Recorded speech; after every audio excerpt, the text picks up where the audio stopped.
We're often asked, where is the best place to stay in Panama City Beach? And this is from our rental clients and also our real estate clients. Now, Panama City Beach has essentially three parts, and each part offers a little bit something different. Today, we're going to be discussing the lay of the land, what there is to do in those areas of the beach, and we're also going to add some recommendations on where to eat, because that's important. When you stay somewhere, you definitely need to eat. So stay tuned. All right, now I just want to talk about the lay of the land real quick for anybody watching this video that has never been to Panama City Beach but is thinking about coming to visit. I just want to give a brief overview of how Panama City Beach is laid out and what to expect in the different areas. So I'm going to start with West Panama City Beach, and that a lot of people consider that to be kind of where Pier Park is located. There's a lot of newer high-rise condos directly on the beach around Pier Park. Some really great condominiums like Calypso Resort. There's 3 towers over there, and it's right over Pier Park. There's Aqua, Sterling Breeze, just a lot of good condos in that area. The further west you go, the lower the density gets. There's a lot of single family. There's Splash Resort, which is great for kids, and there's like a water, a lazy river and a big bucket that dumps over. It's a really fun place for younger children.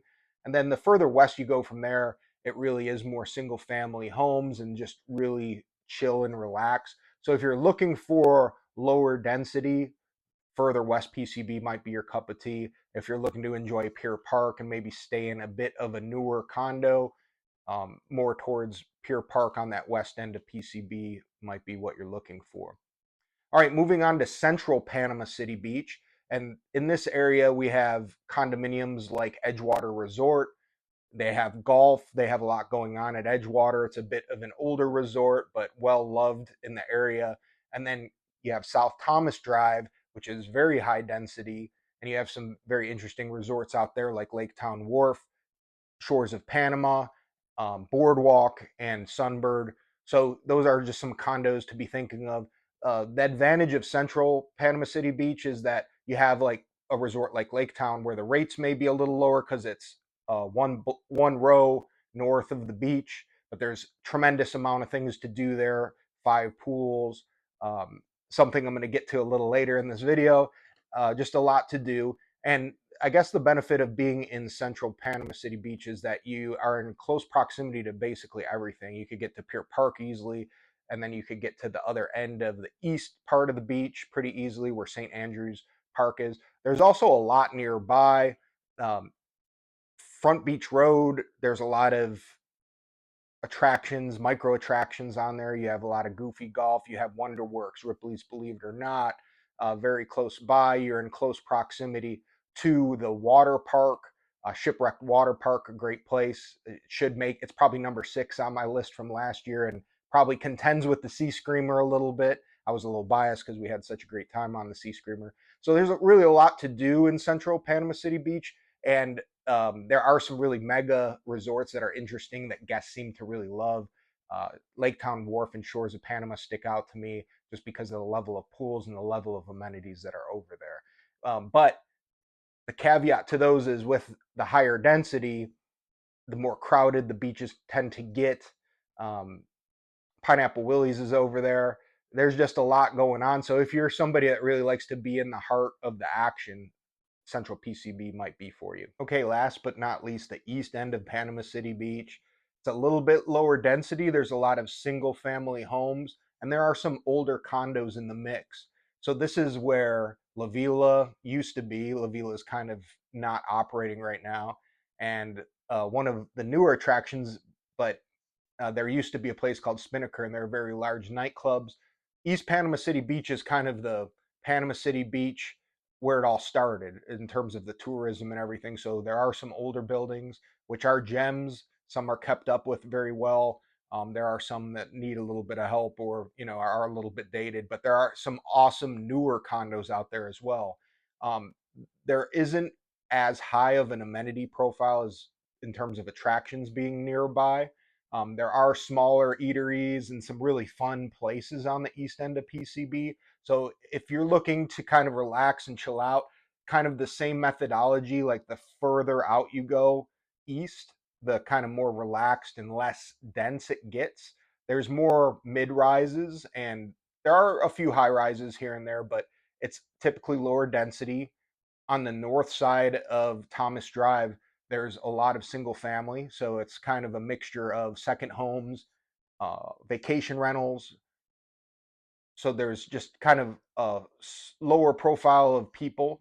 So one of my favorite places is obviously St. Andrews State Park, which is close by. You could also get to Panama City through the Hathaway Bridge, very close if you're going to stay on the east part of town. All right, the next base I'm going to cover is where to eat. So if you've never been here or you've never been to Panama City Beach, the majority of every condo that you're going to rent out has a full kitchen.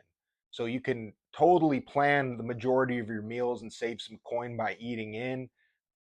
Some common supermarkets that we have is, of course, Publix. They're throughout Florida. It's a solid supermarket.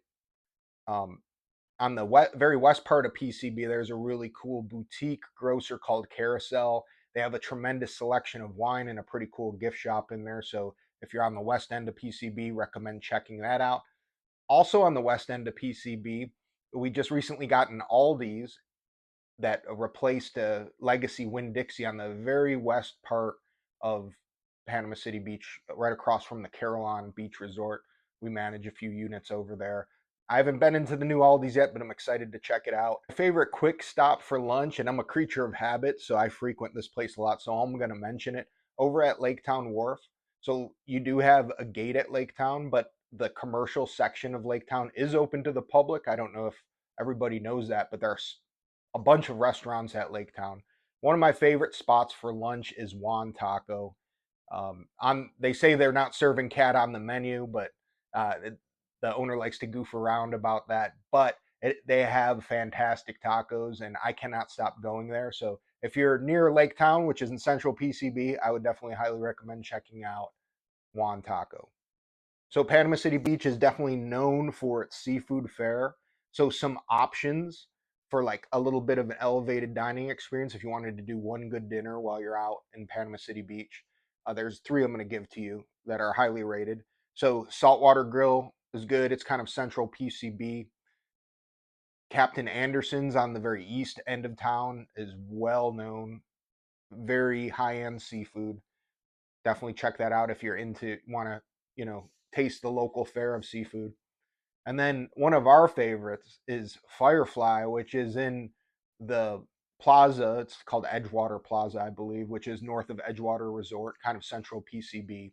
But they just have an interesting fine dining selection that is going to shock you for PCB.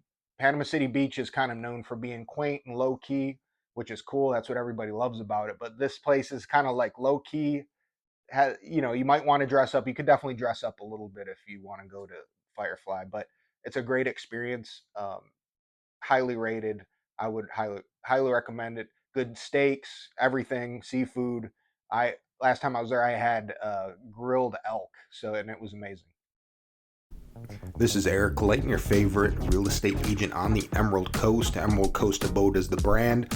More than part-time gopher these days at What's Up Beach Vacation Rentals. If you're interested in booking a stay on the beach, take a look at the pinned comment. There's a link to our vacation rental management company's website.